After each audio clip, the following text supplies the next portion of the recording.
Hello and welcome to Leadership Talks, a video series where we will be talking to different leaders from the industry and we will try to know them beyond their designations. So let's go. Today we will be talking to Acky Kamdar. Acky Kamdar is the CEO of Magic EdTech and Magic FinServe. He has been associated with various brands like Genpact, HCL, Headstrong, Compact and more.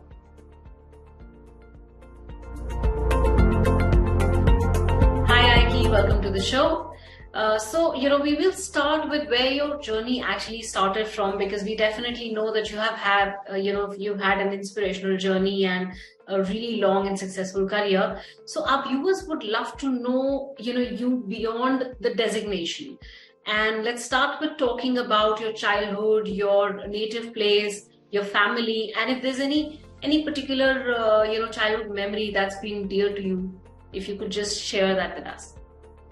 Sure. So first of all, I'm recording this from my native town. This is a small place called Dahanu outside Mumbai. It is a town where I say we have the beach and we have the mountain. Wow. And it's beautiful. And for people who are Mumbaikars, they typically end up going to one of the many destinations, and Dahanu is one of the many destinations around Mumbai for a weekend outing. So I grew up here in a small town. I mean, it's obviously, like all other villages have grown up to become mini cities or that kind of thing in the last 30, 40 years. Obviously, most of the folks who grow up here would end up going to Mumbai for their higher education, which is aspirational for folks like us. And once you are in Mumbai, then you're looking at careers from Mumbai, out of Mumbai. Back then, my undergraduate degree was, commerce, because my aspiration was always to, run my own business. Obviously, there's options of, doing, engineering and all that kind of stuff. But I think in my head, I somehow thought that if I can do business, then I can probably hire the talent that I need to run the business. And at that time, we were not thinking IT really, but it was just that at that time, if there was a need for any kind of talent that would run the business, then we could always run the business if I had the business mindset. So I think that's probably what got me into business and commerce.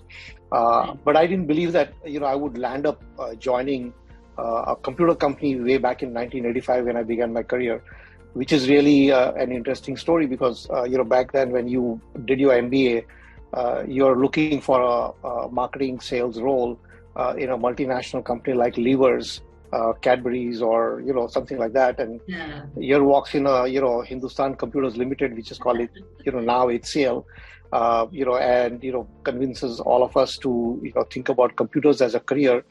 And I'm thinking that I'm not even an engineer. What am I going to do in the computer business? Trying to sell what? Computers? I just don't know what's a computer, right? Technology. And the person, his name is Sujit Bakshi, he's still around. I think he's at Tech Mahindra. And he kind of said that, we actually don't need engineers to sell computers. We need business people who understand business and can go and talk to the business leaders to use computers to grow their business. So if you can bring that mindset rather than come in as an engineer and talk about computers, we'd rather want you to talk about business. And that kind of immediately clicked in my head. I said, yeah, this might work actually for me. Right. And so I was in a short list at Levers to become somebody in their marketing department versus look at Hindustan Computers. So I said, may as well go with computers. That looks like future. And after that, I've never regretted. In fact, Arjun Malhotra was vice chairman of HCL back then, and I remember him coming to our induction program, which was at Suraj Kund outside Delhi. Oh yes. We were in those days. HCL had one of the most rigorous sales training program. We'd be out there for 45 days. We'd get trained into all kinds of skills. How to cold call, how to prospect, how to go and talk to customers, how to answer questions, how to handle objections, how to understand business requirements, all that kind of stuff. And so coming out of that what I would call it as last mile training program, which HCL had, we'd be all raring to go and make a kill in the market. And one of the policies of HCL was that never to post the person in their hometown. So all of us were bachelors. We are about 45, 50 undergrads who had been hired by HCL, trained for 45 days. I called it brainwashed completely into being the super salesman of the world. And we would all of us get posted away from our hometown. So if you're from Delhi, then you're getting posted to Mumbai. If you're from Mumbai, then you're getting posted to somewhere else. So basically away from your comfort zone. Absolutely. And I think the joke was that if we keep you near your family, then you'll be busy with your family. You may as well remain a bachelor for some more time and commit yourself fully to the business. And in some ways that kind of worked out well. I was one of the first probably Gujaratis hired by HCL. So they immediately posted me to Ahmedabad because I remember the transfer note had a circle on it saying mother tongue Gujarati. So I said, oh my God, this is why I'm getting posted to Ahmedabad. And, I again don't regret that because, I actually spoke the local language. That's how HCL was. HCL was very client centric. Right. They thought about how the customers would talk. So therefore, how our people should go and talk to the customers. Right. I think I don't regret that. And the people that I started working with in 1985, they are still my business partners today. So after 37 years, Arjun, Puneet, Adarsh, Sandeep, Nikki, we all are together even today. We have our own small fund. We invested in a few companies and we enjoy, working together. Great. Going back to your childhood, is there a childhood memory that, that is something which is like very close to your heart, and if you could share something like that with us? Maybe there are several childhood memories, but I think if I were to put it in a context of where I have traveled so far and how my career was influenced in some form or shape, I think when you're in a very small place like Dahanu, right? Mm-hmm. Then you're always aspiring to look outside and you see what that world is outside, right? So I would always get inspired by, stuff that is going on in the world and think that, whoa, those guys are doing something like that and those guys are doing something like that. And, we used to get these secondhand, used magazines in what we call it as Raddi sale, right? And so National Geographic was one such, 1 or 2 years old magazine we'd get in our hands, and we get I think if I'm not mistaken, one of these Soviet publications as well, and we'd see all kind of technologies and again, when you're growing up at that time in 70s and all, going to the moon and was such a big thing. Yes. And a big influence. And I don't know why somehow that thing about the moon was a big thing in my heart. It was this about going somewhere, traveling somewhere, doing something in the new frontier.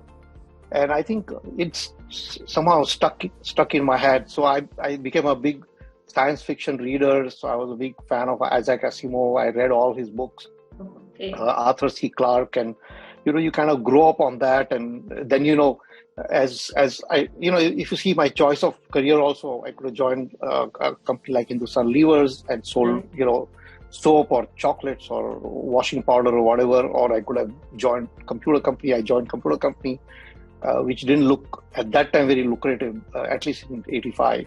Mm-hmm. But I think, and then, from there, I always was away from my hometown because another HCL influence, but, it kind of helped me. So I kind of always stayed in, places outside, away from Mumbai. So I was in Gujarat for some time. I was in Rajasthan for some time. And then, of course, I went to US, so there was always meant going out somewhere and doing something new, something different. Right. That kind of influenced me. And I think ultimately one day when I was in the US, I did go to Space Kennedy Center in Florida, and actually I did experience the whole. They have this whole show when you travel there, and you see how the take Space blast off travel. took place. Yeah, blast Oh, off took place for wow. the moon. So you actually go into that room and you see it and you experience it, and there's vibrations and all that, My and God. you come out of that experience and you say, "Oh my God, yeah, this is An awesome journey from a Nat Geo magazine to actually going to yeah, from yeah, experiencing. That's awesome. So basically, those magazines were a window for you to see what is happening in the world outside. yes, absolutely, yeah." So today you are a CEO, you've been successful, and you're leading a huge team. Were you like this in school? Also, like, were you a natural leader from the very start?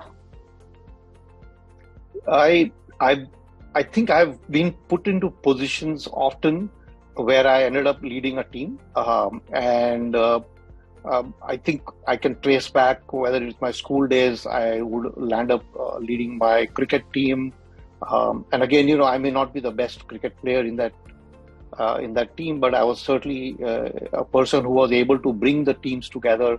I was able to attract, the right kind of people. Also, that was school, but also over here in and around my neighborhood, we would have our weekend cricket teams, which is, every weekend we would go and play against some other team, and we'd kind of call it a tournament amongst ourselves. It was not very organized sport, but we were able to organize our teams, and I would always go out and pick up a person to play with me in my team so that we could always win. And back then, as kids, when that win was a big trophy for us, and it was a big show off that hey, we went and won the game. So I think I always found myself thrust into those kind of positions. So we used to be part of Boy Scout. I was a troop leader out there in my Boy Scout. I was a captain of my house in my school. So I think I always found myself in that situation. It was never easy, I must tell you that. It was so when you ask this question, was it natural? No, I don't think so. Actually, leadership is very hard, I think so. A lot of people have aspirations, but I think when you have that responsibility on your shoulders, and often when you're trying to be very fair in every decision that you're taking, it's a really tough job, and sometimes you kind of often you wake up and tell yourself, why am I doing this? Yeah, there's a lot But of weight on the shoulders. correct, but I think it's lightened up just because there's at the end of the joy of coming together with the team, and building some common sense of purpose, and then achieving those goals, and lifting, or everybody feeling like lifted up together, right? Kind of a feeling, right? So I think the other is that you kind of have to be a little bit independent minded, and I guess a little thick-headed as well in what you want to do and achieve. So to some extent, you have to be a little bit of that kind of an attitude, that you have a opinion, a little bit, or you feel strongly about it. Then you can, actually stand up and say, no, I think if we do it this way, we'll be able to get the results out. But that comes later, I think. So it's more wanting to be working with the. I think one thing I must tell you this. I think I've realized a long time back that I tell this myself often, that I can't do everything myself. So I always need someone around me. I need help of someone. I need a team to work with me. Then I can do something together. I think you must have noticed that when I work with you also, I keep coming back and saying, hey, what do you think about it? So Yes. sometimes it's, people often of the leaders think that they are loners, guys. But I think, at least I think that, after I need, people to come together to get something done. So. Absolutely. So, before we move on to other set of questions, there's one more question that, talking about your childhood again. What were your favorite subjects or topics that interest you then? And how's today's Acky Kamdar similar or different from that kid? I must say, languages was my weakness, in the sense I was never good with any of the language. My mother tongue is Gujarati, but I went to a school which had English as its main language. So we call it in India English medium schools. Yes. So therefore I was at a disadvantage. I was Gujarati by mother tongue, but I went to an English medium school, so I kind of lost both the languages in my opinion. And then we were forced to learn Hindi and Marathi because that was the second and third language which every child had to grow up with in the place where I was. So we kind of lost out on all the language. So we were a mix of Marathi, English, Hindi, Gujarati kind of a language thing.